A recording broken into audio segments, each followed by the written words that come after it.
Every day on the way to school, I see an old cemetery off in the woods beside the road. It is intriguing because it is barely noticeable and very overgrown. I became interested in this cemetery. By reading the town history, I found that it was a small, obscure black cemetery. I have learned that there seems to be almost no knowledge or record of these early residents. I would like to gather all available facts about the early black inhabitants of my town. The residential area may have spilled over into adjoining towns. Research would be directed towards answering questions such as, who were these people? When did they arrive in town? What jobs and activities did they do while living in the town? What part did they play in the town? And finally, when and why did they leave? I would also hope to discover where they went after they left.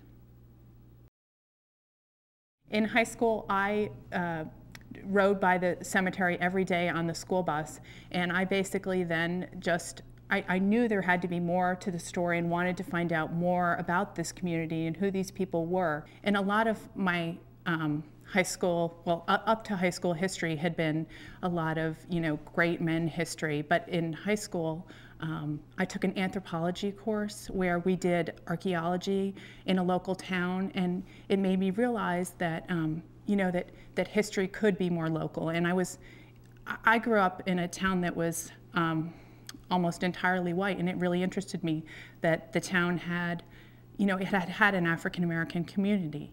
It was really intriguing to me that the town hadn't always been, what it was currently, and I wanted to find out more about that. In starting my project, I had read a small paragraph in the town history that made reference to this small community, which was called Little Egypt, and the cemetery as well, and it said that this was a small African-American community. And in the course of my research, I discovered that it was actually a much more complicated and interesting story, in that this was an integrated cemetery, and the Den Road, along which a lot of the people who live in the cemetery are buried, was actually integrated. Black and white residents living right next to each other, going to church together, and then ultimately being buried together in the cemetery. So it was a much more complicated story than was originally thought. I started out looking, my point of departure, I would say, was I found out that the Pequot Library in Southport had census extract, and that's what I started doing. It was in a certain way laborious, but just going through and finding these residents and people who are buried in the cemetery in the census extracts, and the census is done every 10 years, so following each decade of the census. I started in 1790, and I went through till about 1900. I went through, town deed books. I looked up military records, cemetery records. So I started closer to home, and then started to go to the state library and to look, cast my net wider to look for any other possible sources that could shed light on these people and their lives. The project to me felt almost like a giant jigsaw puzzle, in that basically a jigsaw puzzle where you open the box and you don't have any of the pieces. You have to go find all the pieces, and then you bring them back and you try to figure out which pieces fit together, and then you fit them together, and then you discard the rest because you don't necessarily need them.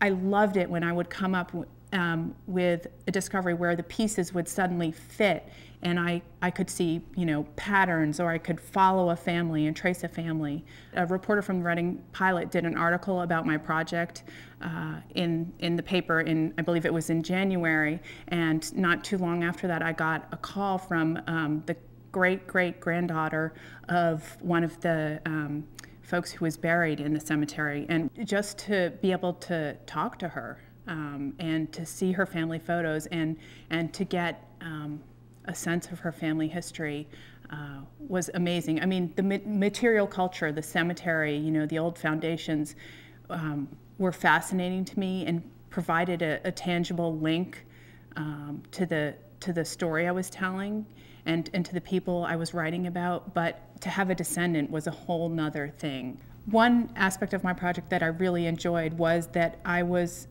doing history, writing history that hadn't previously been told. And I mean, for me, it was great that it made, pouring through all these census extracts worth it, that I could find and write about people who hadn't been written about before, who who were significant in the history of our town, but had basically been left out of the history of our town. For me, that was very satisfying. Previously to high school, I guess, a lot of history to me had just been facts and dates, and I discovered in some high school courses that history wasn't simply facts and dates. And in the course of this project, I discovered, that in asking different questions, you get different answers. And I think different answers about the past can offer us a different lens, oftentimes, and different questions to ask about the present. What you do is you start asking questions. Maybe it's of things you've looked at every day and not realized they had a story, but by asking questions and trying to probe deeper, maybe going to the library, going to a teacher, seeking out other resources, because even if there is, say, a town history, it's not necessarily the case that the town history has told the whole story or a complete story. So you need to dig a little deeper and try to find out, where there is additional room, to tell another story. I think your perspective is very important, and I think oftentimes you bring a fresh perspective to a subject, so that maybe you'll ask some different questions of a subject that haven't been asked previously, and that will provide different, new, and exciting answers.